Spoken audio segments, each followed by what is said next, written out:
장성원님의 바이오플러스라는 종목이고요. 7,520원 매수가의 10% 비중입니다. 추가 매수 가능한지 상담 부탁드리겠습니다. 라고 했는데 알겠습니다. 지금 살짝 손실폭은 있는데 추가 매수를 조금 더 해서 물타기를 하겠다라는 것 같습니다. 바이오플러스가 이달 중국 하이난 증밍 보아오 국제병원에 필러 제품을 추가 공급한다라는 얘기가 있습니다.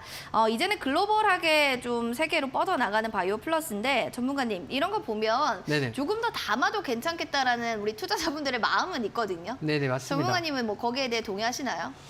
네, 일단은 뭐 이러한 기사들이나 이런 것들을 좀 인용해서 좀 본다라고 한다면 조금은 장기적인 관점으로 좀 보셔야 될 것 같아요. 장기로 보자. 네네. 왜냐하면 내가 뭐 중국 쪽에 이런 것들을 뭐 필러라든지 이런 것들이 진행이 된다라고 하면 그 매출에 대한 시점이 잡히는 시점을 좀 계산을 하고 접근을 하시는 게 좀 중요할 것 같습니다. 타이밍이네. 네. 네. 그러니까 어차피 저희가 주식이라는 매매를 좀 통해서 진행을 한다라고 하는 관점으로 좀 볼 때는 사실은 저희가 이런 호재성 이슈들을 한 6개월 정도 치를 땡겨 쓴다라고 좀 생각을 하시면 될 것 같아요. 그래서 이런 호재성 이슈들이 사실은 어느 정도 이제 땡겨가지고 가지고 오기 때문에 실질적으로 그런 거에 대한 기대감은 뭐 3개월에서 6개월 정도를 사실은 앞당겨서 가지고 와서 볼 수는 있지만 실질적으로 그러한 것이 좀 안정적으로 돌아가고 주가에 대한 흐름을 좀 만들어가는 시점은 6개월 뒤에 매출이 나오고 그것들이 숫자로 찍혔을 때라고 좀 보시면 될 것 같습니다. 그래서 바이오플러스 지금 구간을 어느 정도 본다라고 한다면 좀 시장에서 조금은 처지고 있는 그런 상황이긴 한데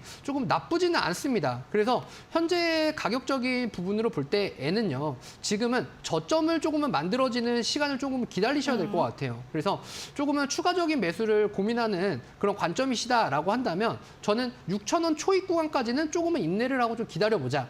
왜냐하면 앞으로 뭐 지금 아까도 말씀드렸다시피 대주주에 대한 양도세 물량이라던가 이런 것들이 만약 급격하게도 내일부터 나올 수가 있습니다. 여태까지 좀 보류를 했던 물량들이 급격하게도 나올 수도 있기 때문에 이러한 것들이 좀 시장에 악순환으로 좀 작용을 할 수도 있어요. 그렇기 때문에 6,000원 초반 구간까지는 어느 정도 인내심을 가지고 조금은 기다려보면서 그때 가서 추가 매수를 해도 늦지는 않을 거다. 이렇게 좀 설명을 드릴 수 있을 것 같아요. 그래서 바이오플러스는 지금 뭐 향후 미래적인 가치에 대한 부분은 더없이 더할 나위 없이 좋지만 조금은 추가 매수하는 구간에 대해서는 6,000원 초반까지는 인내를 하고 기다렸다가 매매에 대한 포지션을 잡아보자. 이렇게 정리를 해드릴 수 있을 것 같습니다. 수익으로 좀 잡히는 그때를 좀 노려보시고요. 6,000원 초입 구간 기다려 보길 바라겠습니다. 자, 장성원님 힘내시기 바랍니다.